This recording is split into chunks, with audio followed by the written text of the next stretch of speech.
Hi, everyone. Welcome back to Mindset, Thinking Outside the Box. We're your hosts, Jillian Willie. And Eileen Edwards. And today we have our first interview. So we're so excited for this episode. So we have with us Dr. Matt Singer. He is a holistic chiropractor with and he specializes in holistic medicine. He is an intuitive healer and specializes in homeopathy and nutrition. So, Dr. Singer, tell us a little bit more about yourself. Well, thank you so much, guys, for having me on the show. It's an honor to be here. Um, so basically, I remember when I was really young, I was probably maybe no more than 7 years old, and I remember I would get sick a lot. I remember one year I had strep throat 12 times in one year, and I was at my grandmother's house, and I was watching. She had this little tiny TV, and it was like it had. Remember back then when you had like 5 channels, and there was I think a Phil Donahue show, and there was a girl who was probably around 17 years old, and she was being interviewed because she was going through a cancer that was a stage 4 cancer, and had been through months and months and months of traditional chemotherapy and radiation and everything, and nothing was working. And she had found a holistic doctor, a medical doctor who was doing some really neat stuff with nutrition, and she was healing. And that doctor actually got fined and was forced to stop practicing holistically. So she was on the show. She was petitioning for him um, to be able to practice. She was explaining how everything was working.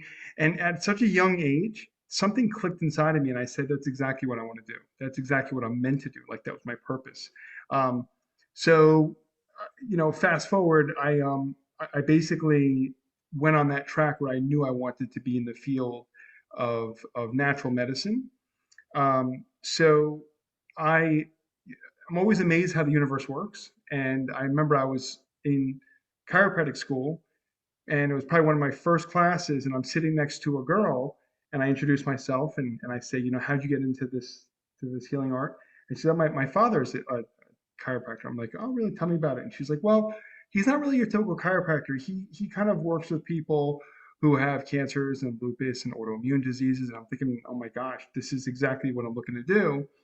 And he was that kind of doctor. He was helping people all over the world with diseases that were deemed incurable, and he was helping the body to heal itself.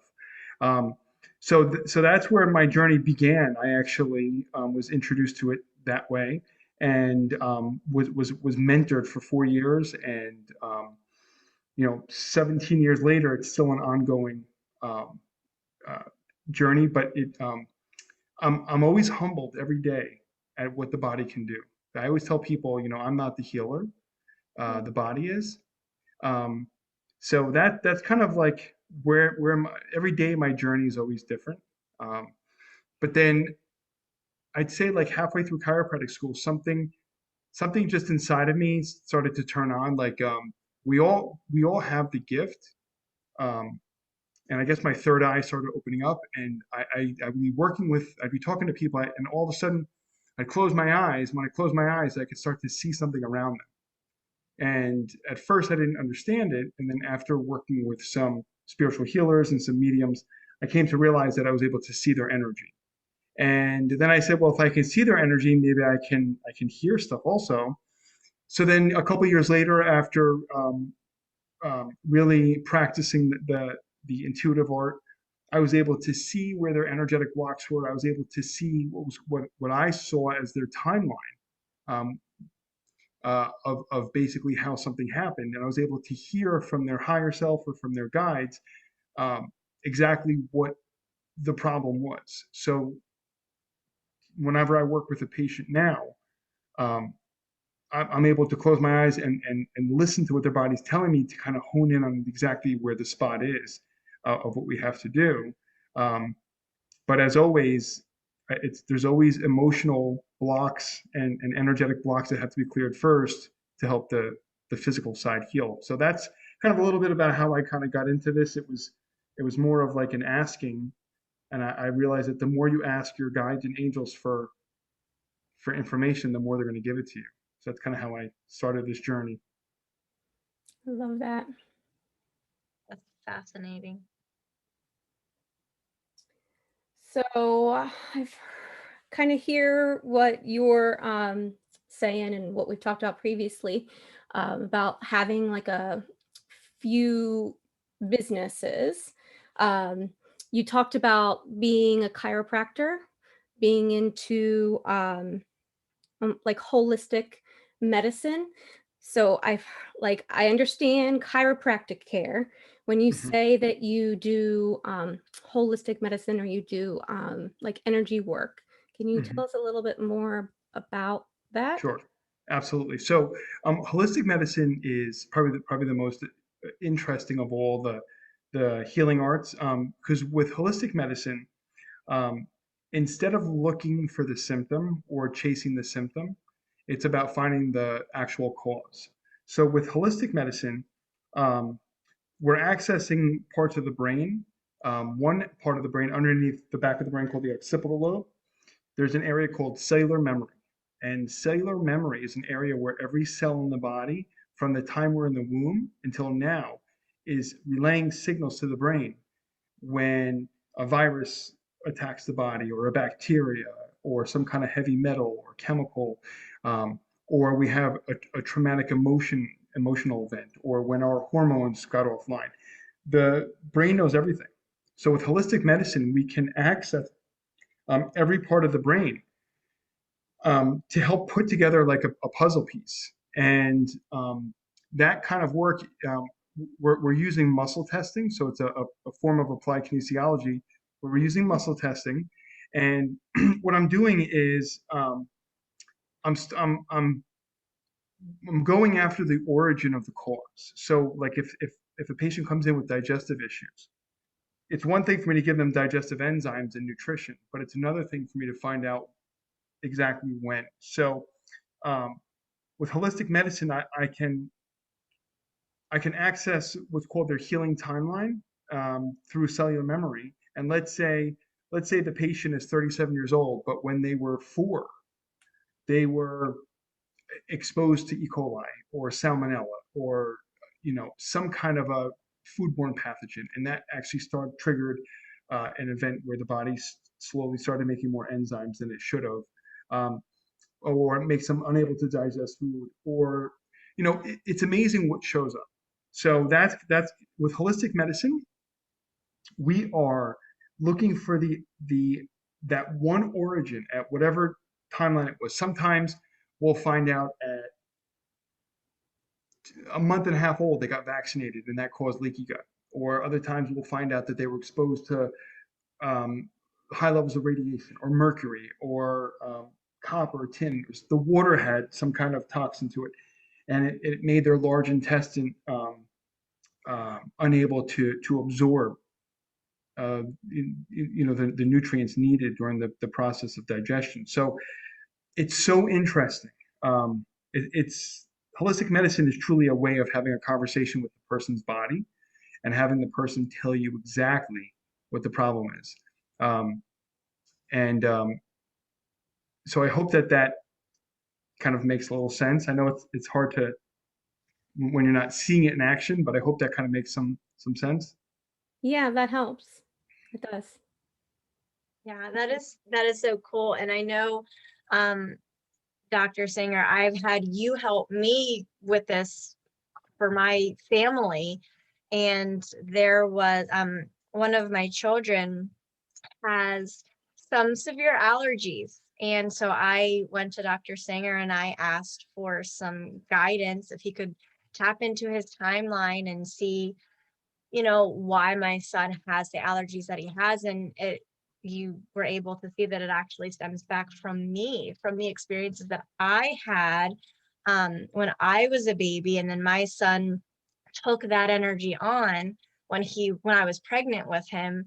and it's manifested in his allergies. So that was really cool. And now I know what I need to do to heal myself and to heal him to get rid Mhm. of those allergies later on down the road. That's really Yes. cool.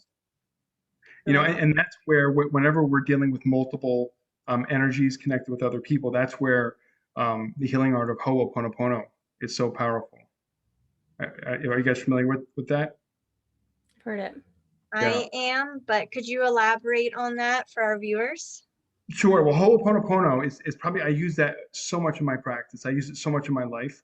So let's say, for example, our one of our children has a problem, and it stemmed from an energy from when we were young, which then stems from an energy when our parents were young. So we have multiple generations that are taking on the same energy. So there's an ancient healing art called Ho'oponopono, and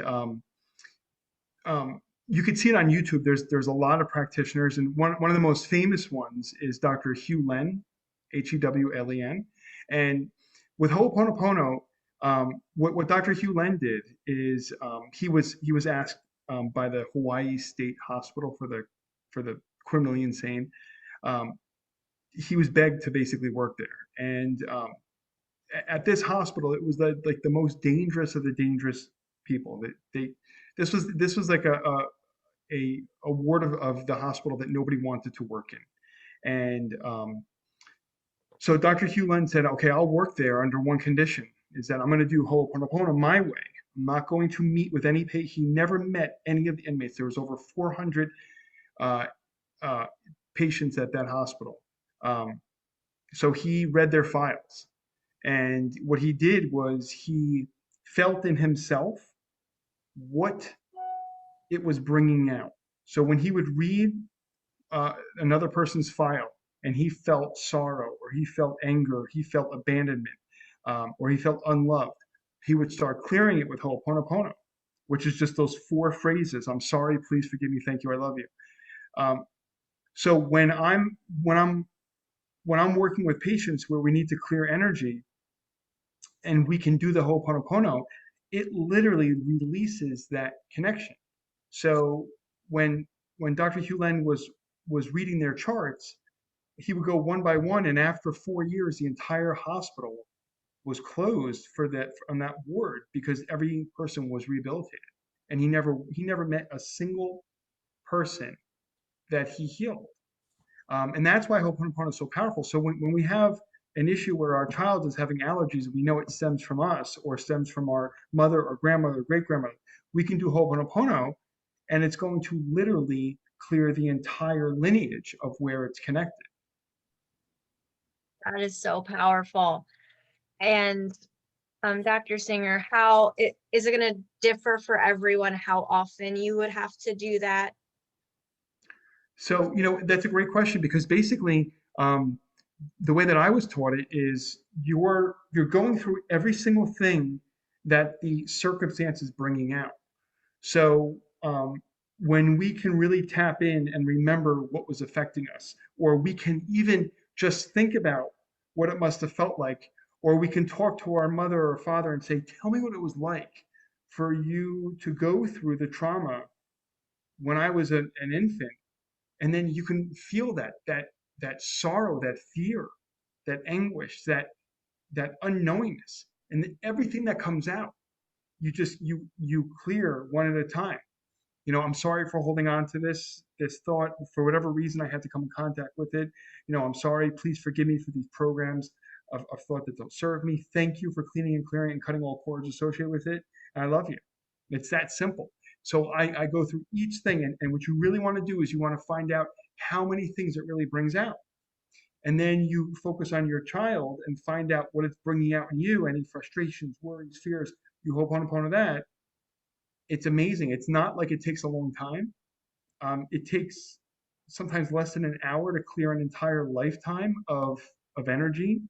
And that's the beauty of Ho'oponopono. And like Dr. Hugh Len says, now when he lives his life, he's just basically saying, "Thank you, I love you," everywhere he goes. "Thank you, I love you." Which brings like an aspect of healing and what they call cleaning the energy. So it does not have to take a long time. That's awesome. I have personal experiences with not this particular method, but with um, spontaneous, like rapid healing. So Mhm. I get it, and it gives me goosebumps. Yes, absolutely. And those goosebumps is confirmation that your inner being knows it's true. Oh yeah, I literally sometimes I'll go a whole day with them, and I'm like, oh my gosh, will they stop? Yeah. Um, so we did ask about holistic medicine, which I know is a term that's used a lot and people Mhm. often have trouble understanding. So thank you for explaining that. But Yeah. what about the other word that you brought up, or Jillian said earlier, homeopathy? So I was taught there's many different forms of homeopathy. So I was taught a form of energy medicine, which uses homeopathy in the sense where we can take a frequency. So, for example, we will have labs make up. There's labs that make up different test kits or vials of all different types of viruses and bacteria and funguses and parasites and metals and chemicals. Pretty much every pathogen we can ever think of. We have labs that will make different, like little tiny little vials, and the way that they make the vials is it's holding like an energetic blueprint or like a energetic frequency of the real virus. So they'll take the real virus and then they'll have very, very unique ways of taking the actual frequency, because a frequency is what the brain can detect. So when a virus enters the body, sometimes it's very sneaky because they can kind of come into the body dormant and it doesn't really create a frequency. So the brain doesn't necessarily know it right away because the virus is not causing any harm to us. At the point where we become weakened and our immune system drops down just enough, that's the point in which um, a virus receives a signal from a cell, and the virus then starts to enter the cell. At that point, a different frequency is being emitted. Sometimes the brain picks it up, sometimes it doesn't. So some of these viruses can go dormant in us for years and years. The homeopathic frequency programs the brain to be able to look in every cell in the body for a very specific frequency. And by doing that, the immune system is able to find out anywhere in the body if these strains are in the body, if they're hurting the body, where they are, and how strong they are. So then we can formulate or duplicate that frequency into another vial, which is holding water. And the labs make a machine that can read the signal and transfer it into water. So now when the patient um, uses the water, their remedy in the water is basically picked up by the immune system, and the body now knows how to find the cells with the virus in it.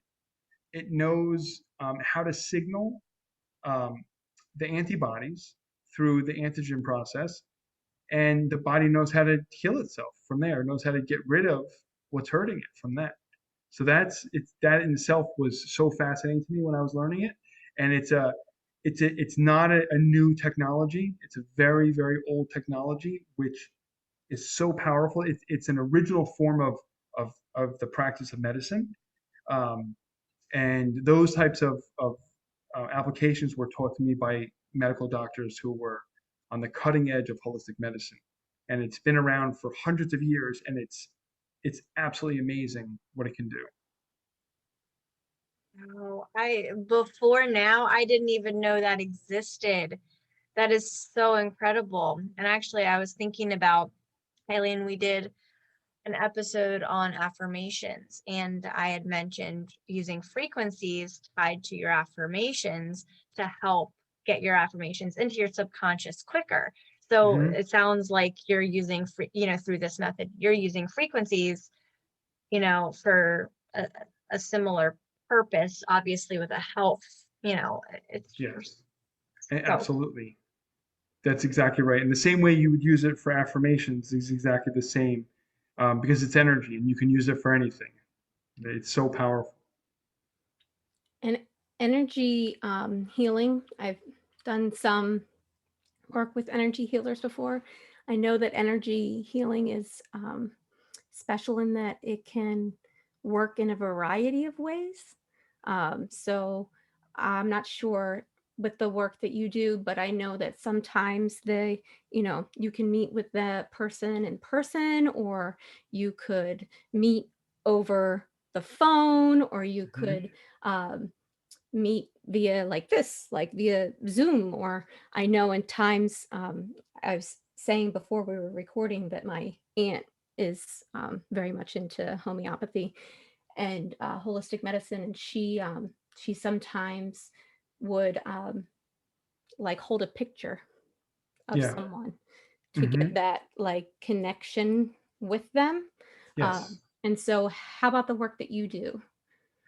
So when I'm working with a patient in my office, and I have to do the energy work, um, it's so amazing how it works. So a lot of the energy work that I do is stuff that just, like I said, when I was young, it was like a gift. Like it was like something just turned on, and like when I close my eyes, I can see people's energy, and I can see um, exactly what's going on with them, what all the problems are, and um, and then it gives me a sense of what the actual problem is. So when I'm doing the energy work, I you can actually see the spin of the chakras. You can see the energy, the way it flows, and a lot of times you can see like within their energy field a blockage, or the energy is moving in a different pattern. And there's so many different ways of clearing energy, and there's no wrong way of doing it. Um, and I've been to a lot of different healers and a lot of different seminars on energy healing, and I found that the truest energy healers, the best ones, are the ones that know that everything works, and the ones who are kind of in it for show are the ones who say our technique is the best. Everything else is a joke. So what I also know is that when you're dealing with energy, it's a shift in energy for the person. So the thing that makes energy work so powerfully is when we can get the person to change um, a a limiting belief. So with all energy work, a lot of times we can have attachments. A lot of times we can have ancestral types of attachments. A lot of times we can have um, blocks, and we can have all different types. Um, but the unique thing is a lot of energy workers can do this work, um, and they say, okay, I'm going to get off the phone, I'm going to do my thing, and then 3 days later the person feels amazing. There's other types of work where I could be in front of the person and I can give them an image of what I want them to look at or visualize. Or also there's cords, which I'll have them. Have you ever heard of cutting cords? You ever hear that term, cutting cords? So like let's say I'm working with someone and they say to me, every time I'm around my husband, I get a massive headache. So you say, okay, well, there might be a cord that we have to cut. So sometimes there's a past life connection. Sometimes there's an association with their spouse that is displeasing to them. Um, and a cord of energy, you can actually see it. It'll look like a color. So I'll ask them, when you think about the person, I want you to get into that emotional state. Now, what's the first color you see? So when I say that, I'll get an instant flash of what the color is. Like I'll see green, and they'll say to me, I see green. And I'll say, that's exactly right. So from there, I'll see in their body where it is. And like, let's say I see it in their heart. I'll say to them, where do you see it? Where do you feel it? And then they'll say, it's weird, but I feel it in my heart. I said, that's right. So I said, now I want you to do is I want you to visualize like you're taking a scissor or a sword and you're cutting that cord. And now there's going to be basically, we have a cord and now it's cut. Now I want you to visualize like you're putting two caps like of love and light on each side of the cord so the cord can't reattach. And then I tell them to visualize like a beautiful purple tornado coming down from above and sucking up all that dense negative energy, because we got to get rid of it. And then we're sending it to the light. So, those are some of the things which, like, I'll try and the more visual cues I can give the person, the better. Because it's one thing for me to say, okay, um, I'm going to get off the phone with you, I'm going to clear your energy. Well, now I'm doing all the work for them, and that means I'm the healer. But I want them to be the healer. So I want them to feel it. I want them to have the power that now they know what it felt like the best is when the patient says, oh my gosh, oh, I feel so much lighter now. But now they know how to do it. As opposed to if I got off the phone with them and then did the healing, um, they're not really learning anything. So when I do it, I want them to know how they did it so that on any moment they could do it themselves and reproduce it over and over and over again. Does that make sense? Mhm. Okay. Oh, that's so good. That's so beautiful. I love that. I was just, as you were talking, I was thinking about so many different things that I would love to come to you for to help heal. My kids. Um, yeah, sorry. Go ahead, Eileen. What were you saying? No, I was saying yes, and my children. Yeah, yeah, exactly. Yeah, that's awesome. So going along this line of what you do with energy healing, you also said that you were into nutrition, or I mentioned that you are into nutrition and teach your clients about nutrition.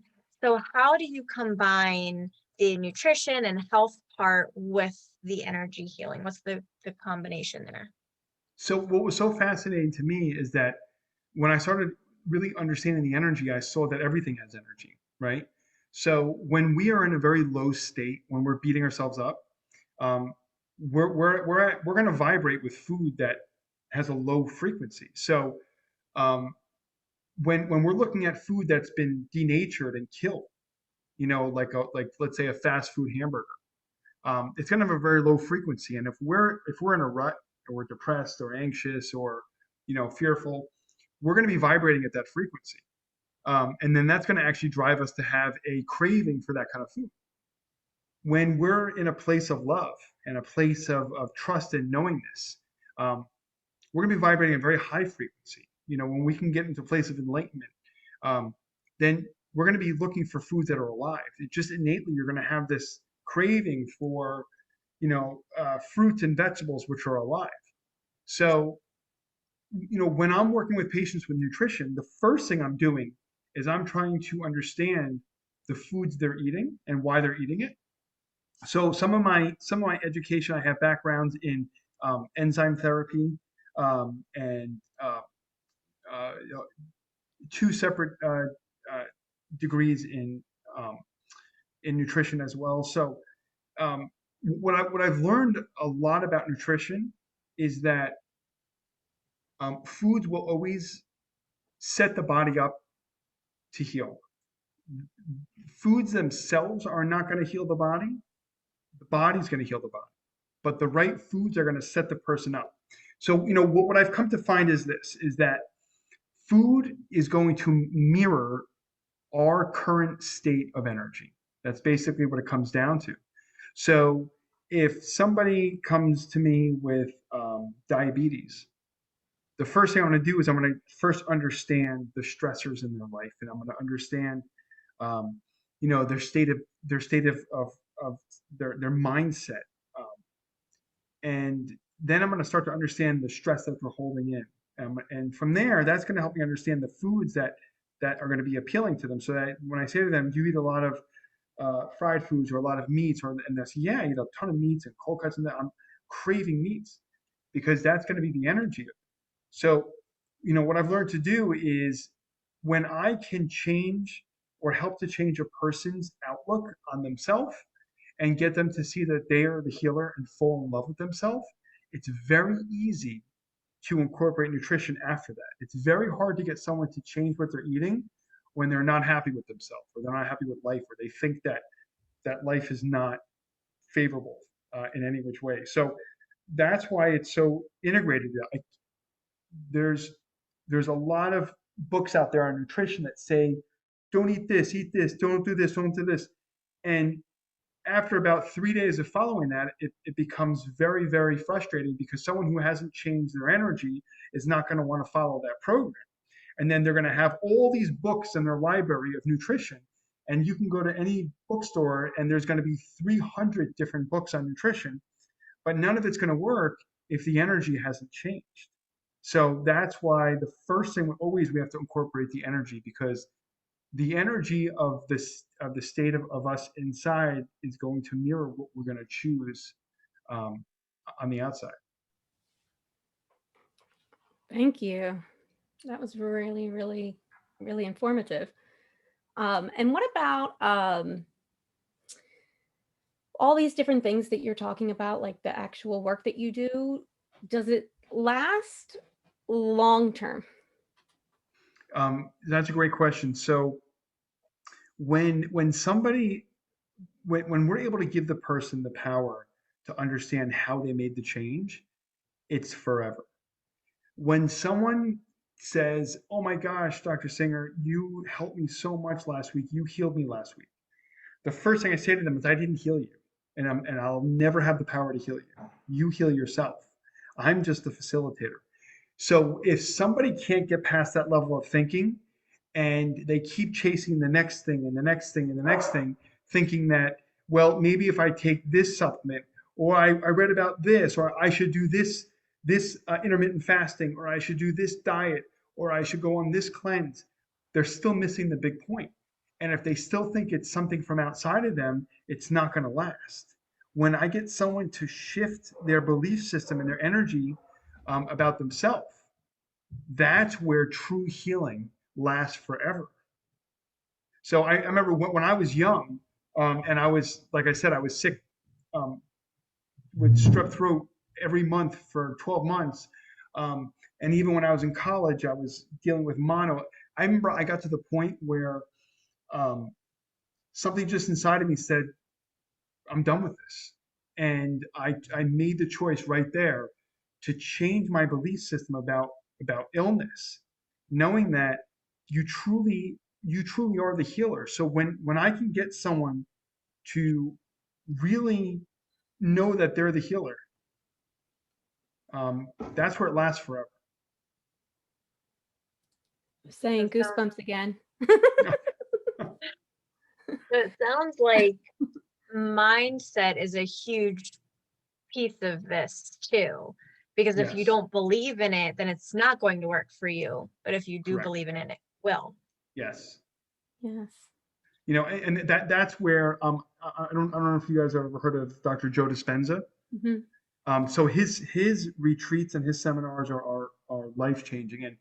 And when he talks about people who go there with Parkinson's and MS and cancers and all these issues, and then they leave and go back to the doctor and they have absolutely no sign of the disease anymore, it's because he didn't put his hands on them and heal them.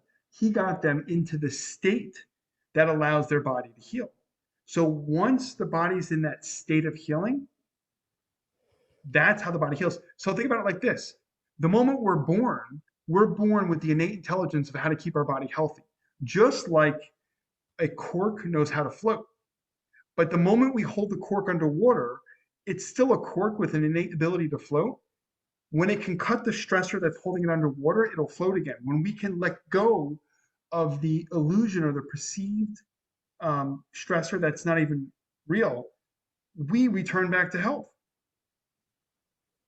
And I think that that is a great example of kind of why we're doing what we're doing with this podcast, Mm-hmm. because Mm-hmm. um like I understand, you understand, Jilly understands, I have friends that understand, Mm-hmm. like, but the the children, like it's the children I feel like that need to know their true power and the power of their own beliefs, because that's what's going to change the world.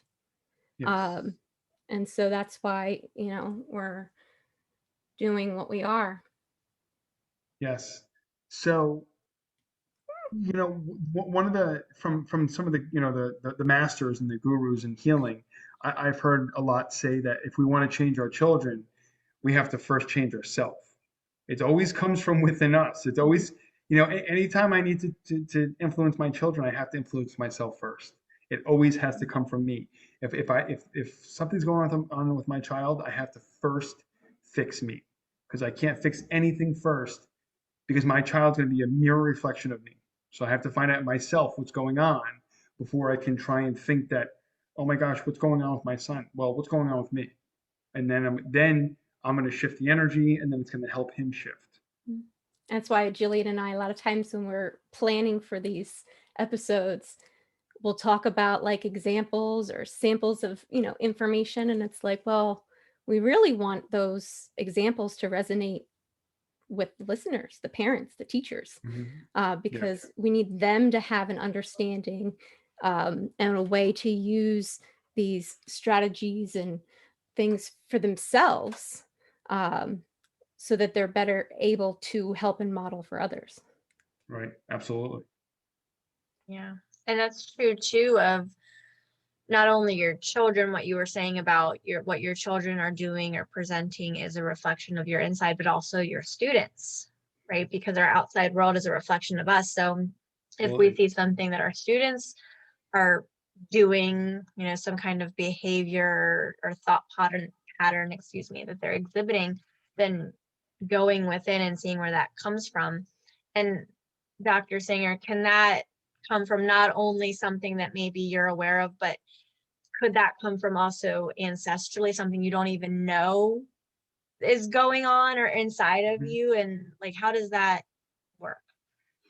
So, absolutely, it can. You know, we can hold on to different energies. Now, here's the interesting thing. There's so many energies around us that can influence us. Um, but here's the thing. Um, if somebody is not a trained healer, or everybody's a healer, but let's say someone just doesn't know, and they say, "Oh my gosh, I went to this amazing healer, and they cleared my energy, ancestral, and then they feel better." And then 2 weeks later, they start feeling that same feeling again, like, "Oh my gosh, I have to go back again." And then they start getting addicted to it, right?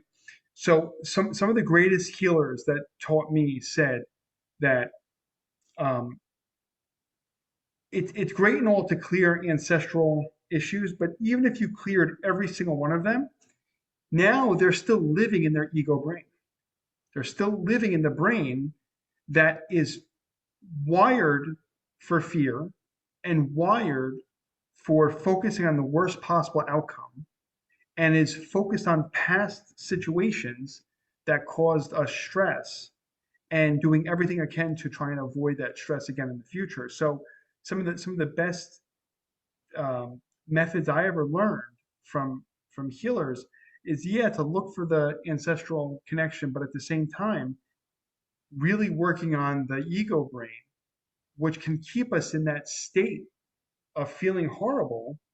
And the ego says, I think it's from your ancestors, or I think it's from a past life, or I think you were tortured as a medieval slave back in the 1400s. But yet, the ego does everything it can to try and avoid the fact that if we just change our energy in the now, get our thoughts out of the past, out of the fear of the past, and bring them into the present. In the present, as you know, there's no fear, right?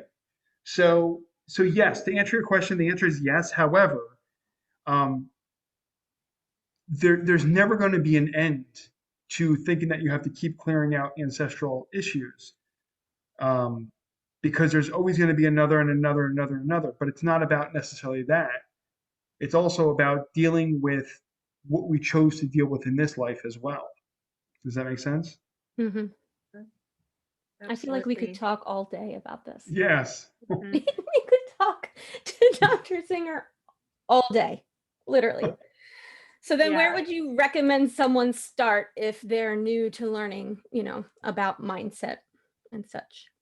Well, some of my favorite authors are like Esther Hicks, um, Hmm. Joe Dispenza, Joe Vitale, Bob Proctor, um, Tony Robbins. I mean, just to name a few. I mean, there's so many greats, and when you read all that, really, there's a unifying message, and the unifying message is you're the creator, and your perception creates your reality.